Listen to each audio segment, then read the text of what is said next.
Yeah, y'all tweaking. I understand that our system's broken and I'm just a little cog chilling. Hi, I'm Cog. Nice to meet y'all. Me no speak English on that one, but everything else, yes. I don't really know what's going on with my Okay, support this system, but is it's this burned is down my relationship turn with to my family. talk, Mr. Mullins. You guys know I have Mr. no clue what the hell y'all are doing. You have no details. You're making a bunch of judgments on very, very, very, very misguided details. And the frail line Okay, understanding that you Mr. understand. Mullins, you're I going can't to even talk speak. with your attorney. What's the Rotary Club? Who am Okay. I? Do you guys know who I am? My name's Jacob Evan Mullins. You guys know who I am. That's crazy. You guys are playing silly ass games. Did you have Real anything else? All right, guys, today we've got one of the most intense sovereign citizen hearings I've seen. This defendant goes on a long rant in court after being charged with burning his parents' property. And now even his own family wants nothing to do with him. Instead of taking responsibility, he claims the entire court system is against him and frames it like some kind of personal crusade. Things escalate quickly, and the meltdown that follows is hard to ignore. Let's dive in and see how it unfolds. Good morning to you. Are you Jacob Edwin Mullins? Yes. All right, thank you. And Mr. Feigelson, if you would enter your appearance, please. Yes, Your Honor. Good afternoon, Assistant Public Defender Stephen Feigelson on behalf of Mr. Mullins, who's present by way of video conferencing this afternoon. All right, thank you. Mr. Mullins, this is a felony complaint indicating on or about January 24th of 2025 at 216 East Thomas Street, Lansing, Ingham County, Michigan. Sir, count one alleges that you did willfully and maliciously burn, damage, or destroy by fire or explosive personal property with a value of $1,000 or more, but less than $20,000. That is contrary to law. It is a felony, carries a maximum penalty of 5 years and or $10,000 or 3 times the value of the property damaged or destroyed, whichever is greater. Do you understand the charge and the maximum penalty, Mr. Mullins? I understand your perspective of what occurred and outside Well, of that. hang on. Before you go too far, this is just what's written on the paper. You are presumed innocent. Let me finish, okay? And you'll understand why I'm saying this. You are presumed innocent. So we want to make sure that you don't say anything today that can be used against you. So when you get to talk with your attorney in private, that's when you're going to want to talk about what happened or didn't happen. I can only tell you what the charge is and the penalty is, and then you'll talk to your attorney and they will help you prepare a defense against the charge. Does that make sense? I'm 29 years old. I understand. Like, you know what I mean? I get it, bro. Good. Okay. All right, then, Mr. Mullins, you understand the charge and the maximum penalty. You don't have to agree to it. You just understand. Right. Is that right? Correct. Yeah. No disrespect. Okay. Perfect. All right. Now, you do have rights as well. You have the right to plead guilty, not guilty, or stand mute. You have the right to a trial by a judge or a jury, and at that trial, you can present or confront witnesses. If they would not appear, the court can order them to do so.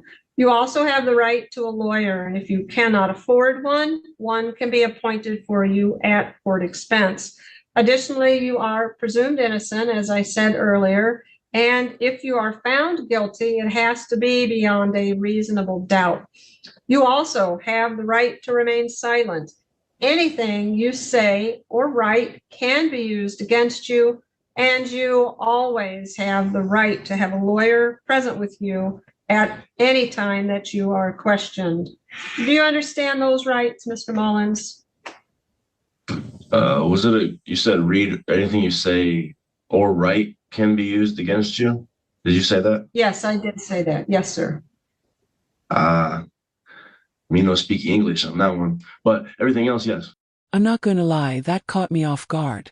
At first he seems calm, but you can tell something's building. A lot of these hearings start that way, and then suddenly the sovereign citizen arguments come out full force. But no matter how confident someone sounds, the courts have made it clear. The law applies to everyone, regardless of personal theories.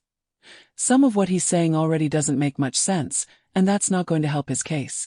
If anything, it just makes the situation more tense. Let me know what you guys think about him so far, because this is about to get heated. Okay, good. All right, then, is he applying for an attorney today, Mr. Feigelson? Yes, he is. He presently works with our office on another matter, Your Honor. Okay, thank you. So, Mr. Mullins, what we're going to do is we have 2 hearings set for you on this. A probable cause conference, which is the first hearing. That is February 6th. That's at 8:30 a.m. with Judge Simmons. Excuse me. You are allowed to appear remotely on that. So that's why you will have a colored sheet. I think it's kind of a bluish green. Yep. Okay, you should have that. So you can appear February 6th at 8:30 a.m. remotely or in person. The second hearing is a preliminary exam. You have to appear in person for that. That's on the 6th floor of City Hall, Courtroom 4, and that's February 13th at 8:30 a.m., also with Judge Simmons. So you've got the notice and the Zoom instructions, correct? Yes. Good. Okay. Now, is there anything I've told you so far that you do not understand? The one thing I didn't speak English on, yeah, but other than that, yes, everything else I did. I'm an artist. I've been writing a lot of things, so when I write stuff, it's like almost like, you know what I mean? So that's just a arbitration contract thing that I didn't like. So I mean, we'll settle through that. So I would like to just voice that. Other than We that, could no just disrespect. move Yes. forward, sir. Appreciate the... Correct. Yeah, you'll talk about that with your attorney. Absolutely. Okay, so Mr. Mullins, I'm going to stop the live stream so that I can protect. A low PR bond or a low cash surety bond, Your Honor. Thank you. If it's All any right, money, thank you. I can't afford it. Let's just say that. I ain't got nothing to y'all ain't give me any tools to get a job since I've been released from your guys' care. Now, I don't really know what's going on with my support system, but it's This is down my relationship turn with to my talk, family. Mr. Mullins. Better first. Okay, you don't want to talk about that because, like I said, you're gonna you might say something that can be used against you. So the court's Sounds going to look at 2 things, Mr. Mullins. I'm going to look at whether or not you're a flight risk and whether or not you are a danger to the public. In regards to that, I'm going to look at your criminal history. I'm going to look at the allegations. I'm going to look at your ties to the community, your employment status. You live with your parents. I look at all of those to determine 2 things. I do have a concern for the safety of the public. On the matter that I arraigned you on first, the arson, you are presumed innocent, but as I look at the allegations, it presents a concern to the court for the safety of you and any other individuals that reside in that location. I understand that would be your parents. 1995. Okay, Trust me. this is my turn, sir. Okay, so based on that, I'm not going to grant you a PR bond because I don't find that that is sufficient to ensure your appearance. I don't think he's a strong candidate for a PR bond, especially given the seriousness of the charges. Body language aside, judges usually look at factors like risk to the community and likelihood of showing up to court. If someone's already showing hostility toward the process or blaming everyone else, that's not a great sign. At the same time, it's hard to tell from just a few minutes whether he's putting on an act or genuinely struggling. Either way, the court's going to focus on accountability and whether he can follow conditions if released. Let me know what you guys think so far because it sounds like he's about to escalate. As well as protect the public, as specifically here, your parents. The court is going to set a cash surety bond on this of $10,000 to ensure your appearance. We're not done yet, sir. Okay, now, first of all, the condition of your release is do not miss any court dates and do not violate any state or local laws while you're on bond. You're not to possess, purchase, or consume any alcohol or controlled substances without a prescription, and you're not to leave the state of Michigan without permission from the court. You also are not allowed to possess or purchase any firearms, ammunition, or dangerous weapons, and you will have to report to pretrial services so that they can set up any pretrial supervision that may be necessary. That's either a phone or an in-person interview. Now I'm also going to tell you, you cannot have any contact with Daniel Mullins and or Barbara Mullins. You cannot call, write, page, email, text, no electronic communications of any kind. You can't have anybody else contact them on your behalf, and no threatening, harassing, or molesting behavior towards them or anyone else. Additionally, you cannot go within 2,000 feet of where where they're located at any time, including work, home, or school. So what that means is if you have property there, someone can go and get your property and get it for you, but you cannot go there, and you can't have any contact at all. Also, you're unable to give me an address at this point. So if you are released, you have 24 hours to notify the public defender's office of the address where you're staying. If you don't do that within the 24 hours, the court then sets a bench warrant for you. Do you understand that?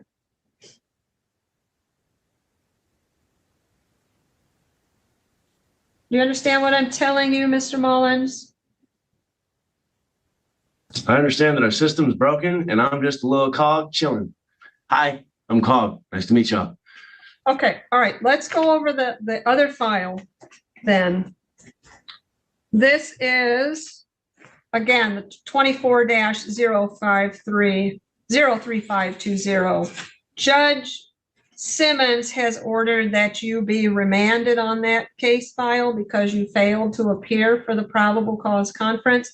So you will not be released before that hearing that is to be set. Do you understand? Yeah, y'all tweaking. All right. You guys know I have no clue what the hell y'all are doing. You have no details. You're making a bunch of judgments on very, very, very, very misguided details. And the frail line understanding that you understand. You're going to talk with your attorney. What's the Rotary Club? Who am I? Do you guys know who I am? My name is Jacob Evan Mullins. You guys know who I am. That's crazy. You guys are playing silly ass games. Did you have anything else? I do not, Your Honor. Thank you. Thank you. And I am going to order a CMH evaluation on that new file as well. I like that. That's about the one good thing you've done today, and it's not your fault. You're an amazing person, I'm sure, and I'm not trying to hurt your feelings or like I'm a frustrated individual. So let me just say, like, I'm sorry for the disrespect. I know it's not your fault necessarily, but this is just a large structure. So I'll end that. This guy is clearly a huge risk. Between the creepy smiles, his rant, and the fact that he burned his parents' property, it's obvious he's not thinking straight. He's acting like a misunderstood genius, but the reality is he's a danger to himself and society. He keeps blaming everyone else for his problems, but at the end of the day, he's the one responsible for his actions. The court isn't there to excuse or babysit him. It's there to enforce the law. Based on his behavior, he shouldn't be out on the streets. This hearing was chaotic, and it's honestly wild to watch. Let me know what you guys think in the comments, and if you want more content like this, make sure to like and subscribe.